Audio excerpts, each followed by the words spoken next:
Sénégal 1978, le départ de mon pays ressemble plus à ma fuite.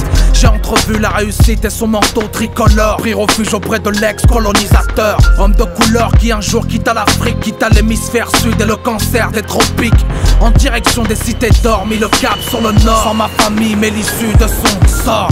Paris, la capitale française, j'atterris sur la plus belle ville du monde entre deux chaises. Entre les boulots et l'entassement des foyers, entre l'argent familial et le règlement du loyer.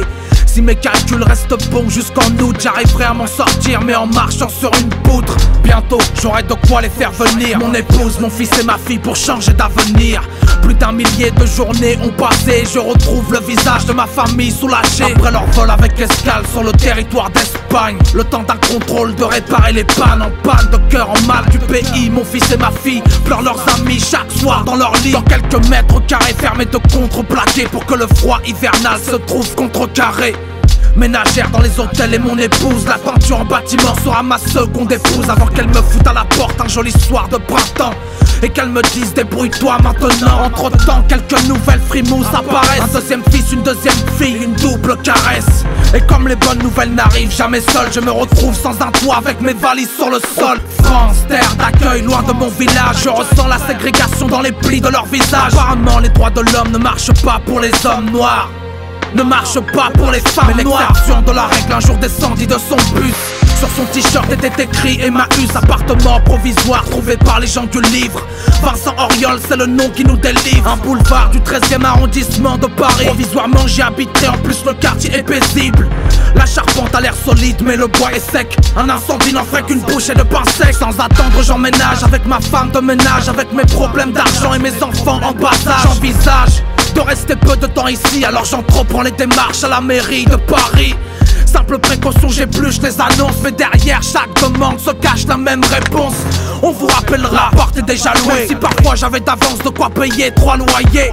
15 ans pour comprendre le système, 15 ans de lettres mortes envoyées au ministère. Trop étroit est devenu ce double effroi sans les trous, car les petits se sont fait mordre par les rats. Insalubrité au rendez-vous des crasses, suffisant pour mon espèce, pour les gens de ma race. Voici la France des odeurs qui ressurgit, le tas de poussière qu'on a glissé sous un tapis. Dernière couche de peinture au plomb, c'est là leur socialisme. Mais ce sont nos enfants qui souffrent de saturnisme. Et je repense à ma venue de Dakar, le rêve européen s'est transformé en cauchemar.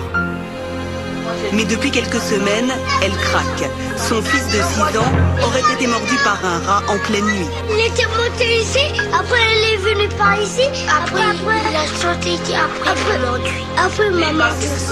Mais aujourd'hui, les habitants craignent pour leur sécurité et redoutent un incendie. Voici l'heure d'un repos bien mérité. Après une dure journée de labeur, je m'assois devant la télé.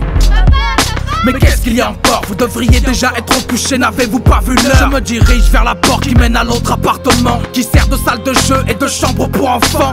Une fumée noire qui s'infiltre sous la porte, un hurlement de femme quand elle a crié de la sorte. Ce sont des flammes grandes comme les montagnes, qui embrassent le corridor, les escaliers avec hargne. Un monstre de feu qui avale tout sur son passage, qui détruit les fondations, étage par étage. C'est une boîte d'allumettes enflammée de 6 étages, une prison de feu qui entreprend son carnage. Aucune issue, et ce depuis des années, aucun extincteur ni détecteur de fumée. Et soudain je me souviens la raison pour laquelle je me suis levé du fauteuil pour les enfants et leurs querelles.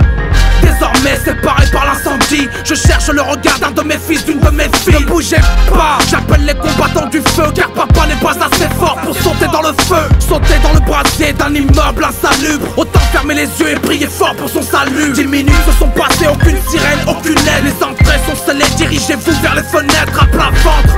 Comme les cafards, nos colocataires, la position est bien connue, face contre terre. En une fraction de seconde, c'est ma vie qui s'enfuit lorsque le plafond s'écroule sur les dos de ma famille. Voici mon cercueil, ma cité provisoire. Vincent Auriol, c'est le nom de son boulevard.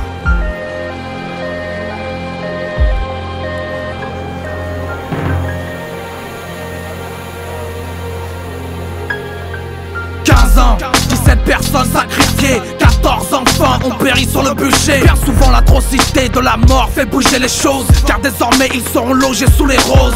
Dernière insulte par le chef commissaire, tous ces noirs sont-ils en situation régulière? Voici le prix du sang d'une ancienne colonie, voici le respect attribué aux familles.